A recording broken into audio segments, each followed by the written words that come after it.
Assalamualaikum viewers, I hope all of you are fine. Welcome back to my channel Zenny Study Instruments। आज का हमारा topic है sailing to Byzantium by William Butler Yeats critical appreciation. इसमें एक आदमी है जो बाइजेंटियम जाना चाहता है। बाइजेंटियम जो कि एंशिएंट ग्रीक कॉलोनी है कुस्तुंतनोपल की, जो कि इस्तांबुल में है और तुर्की अब कहलाता है। ठीक है, इसमें आदमी कहता है कि मैं सेल करके ना अपना सब कुछ एक इमेजिनरी वर्ल्ड बाइजेंटियम जाना चाहता हूँ। वहाँ पे जाके अपने ना व्यूज़ अपना मतलब कि क्या वहाँ पे कैसी लाइफ है वो सारा ना मेंशन करना चाहता हूँ। और ये कंट्री एक culture so integrated as to produce art and impact of a single image. Then structure, ये जो पोइम है सेलिंग टू बाइजेंटियम 4 स्टैंजास पे मुश्तमिल है और हर स्टैंजा में 8 लाइंस हैं और इसमें एक राइम स्कीम का सेट भी है पूरी पोइम में, जो कि ए बी सी सी है।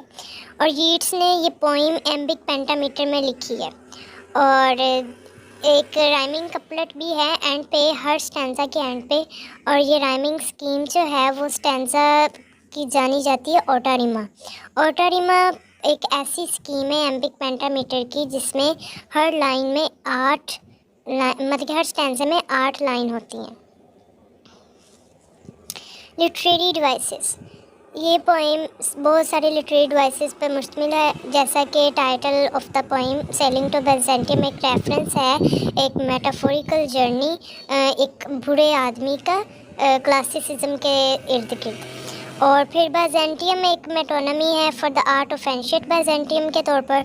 एंड इसके अलावा पोइम स्टार्ट होती है लिटोट के साथ और एलिट्रेशंस भी काफ़ी सारी हैं, फिश, फ्लैश और फूल। और इसके बाद फिर जो आखिरी स्टैंजा है, लास्ट 2 लाइन, आखिरी लाइन फर्स्ट स्टैंजे की वो आयरनी पे मुश्तमिल है और सेकंड स्टैंजा स्टार्ट होता है एपिग्राम के साथ। और पोइट ने ओनोमेटोपिया भी इसमें यूज़ की है बहुत सारे स्टैंजाज में। और फिर हमें अपोस्ट्रोफ भी दिखाई देती है बहुत सारे स्टैंजाज में। और आखिरी स्टैंजा एलिजन पर मुश्तमिल है। थीम, यीट्स ने बहुत सारे थीम्स इसमें प्रेजेंट किए हैं। First of all sailing to Byzantium जो है प्रेजेंट करता है थीम ऑफ स्पिरिचुअलिटी का। यहाँ पर एक मुख्तलिफ़ किस्म की स्पिरिचुअलिटी है। पोइट कहते हैं कि डिफरेंट काइंड ऑफ स्पिरिचुअलिटी जो कि एस्टिसिज्म के कंसेप्ट से बिल्कुल मुख्तलिफ है। और स्पीकर ज़्यादा कंसर्न करता है आर्ट वर्क्स के साथ, जो कि उसकी सोल की कैपेसिटी को एलिवेट्स करती है। इसके बाद एक और थीम है ओल्ड एज वर्स यूथ का, कल्चर, आर्ट एंड इटर्निटी का। पोइम डील करती है old age and youth age के दरमियान। Youth age according to poet time है इंजॉयमेंट का, वर्ल्डली प्लेयर का, जबकि ओल्ड एज जो है वो सिर्फ अपनी बेटरमेंट, सोल की बेटरमेंट के लिए यूटिलाइज़ करती है। Historical context, sailing to Byzantium by William Butler Yeats एक 1927 में पब्लिश हुई यीट्स के कलेक्शन पोइम द टॉर में 1928।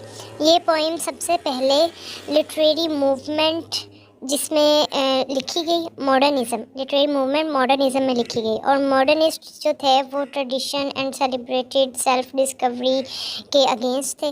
तो इसी हिसाब से ये पोइम टोटली इंटरेस्टिंग कंसिडर की जाती है। यीट्स ने ये पोइम तकरीबन अपने 10 इयर्स डेथ से पहले लिखी। तो ये हम समझ सकते हैं कि ये पोइम ओल्ड एज को कम्प्लीटली ना रिकॉग्नाइज करती है। आखिर में यीट्स से अप्रिशिएट किया है ब्यूटी को और पावर को, सोल की इनलाइटमेंट को, इनफैक्ट गॉड की क्रिएशंस को। Thanks for watching this video. अल्लाह हाफिज़।